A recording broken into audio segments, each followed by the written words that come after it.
Hey everybody, it's your old pal Count Jackula from the planet Dracula. And as some of you know, ever since I did the Targets video, which you can watch here, railing against the celebritization of mass shooters has been my axe to grind for quite a while. And now we got another one in Virginia, but this one's got a new twist, a kind of new horrifying twist that you didn't really see coming, but you kind of really actually saw coming, which was that the guy live tweeted and videoed his crime as he was doing it, which makes it probably the first murder that happened publicly on social media. Now, in the long-standing tradition of my own rule of not repeating a mass shooter's name, I'm not going to tell you who it is, but of course you could look it up. You might already know. But the facts of the matter are that a disgruntled reporter approached the reporter that had replaced him and shot her while she was doing a live broadcast. And I gotta admit, I feel kind of bad even making a video about it, but it's so fucking horrifying that I just had to talk about it. There's a real difference between fictional violence and real violence, and no more is that more stark than here. We can't deny that celebrity was what this guy was after. He wanted public sympathy. He even went so far as to complain that she called him a racial epithet as he shot her. Not to defend racial epithets, but god damn it, if there is one time where I think you're kind of allowed some slack on the issue is when a guy is murdering you. The violence is shown on the news and is couched as reality is often given a pass when we make media criticisms about violence. But the reality is that shit affects us way more and way more directly. We know for a fact that when you celebritize a killer, you create copycats.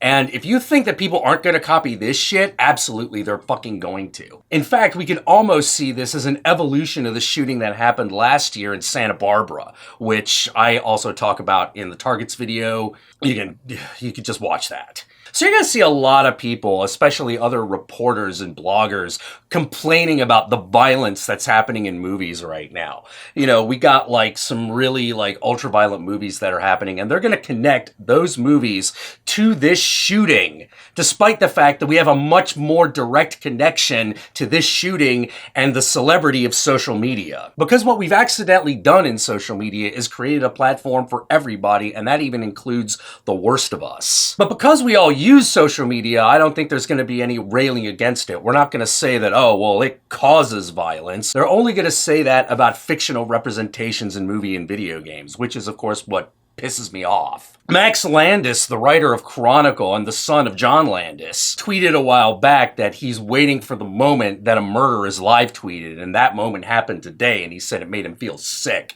And fuck yeah, it does. I don't know what we can fucking do to fucking defend ourselves emotionally from this new trend of fucking live murders that we're gonna see. I mean, it's gonna get to the point where it's almost like THX 1138, where we're just watching like films of like people getting brutally beaten and murdered for entertainment and purely entertainment. But the fact of the matter is that these murders and this brutality is gonna be real. And I have to believe that the internal fucking separation that most of us have between fiction and reality is gonna kick in and do something. Anyone who says that fucking watching horror movies desensitizes you to real violence, holy shit, they're full of fucking crap. Because I saw that shit and I was horrified.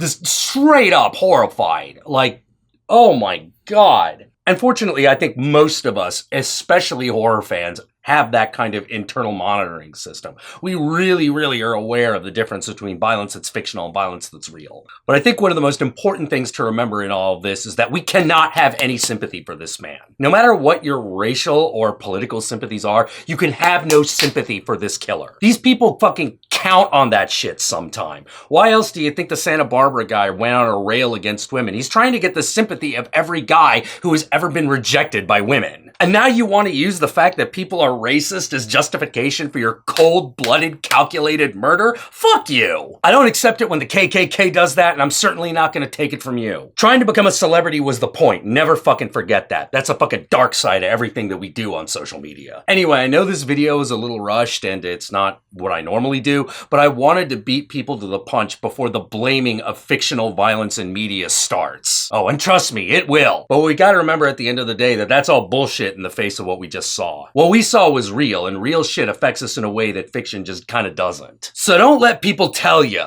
that any sort of fictional violence was responsible here. We know what was responsible here. A motherfucker with a gun that wanted celebrity. Hey guys, I know this has been a little heavy and a little weird and a little off topic, but hey, if you want to see me do more videos, hopefully on, more light topics, maybe related to horror and other media, leave a comment below. And if there are enough people who want it, we'll make it happen for you. So I'll see you next time, Fright Nights and Monster Girls. And remember, in the meantime, creep it real.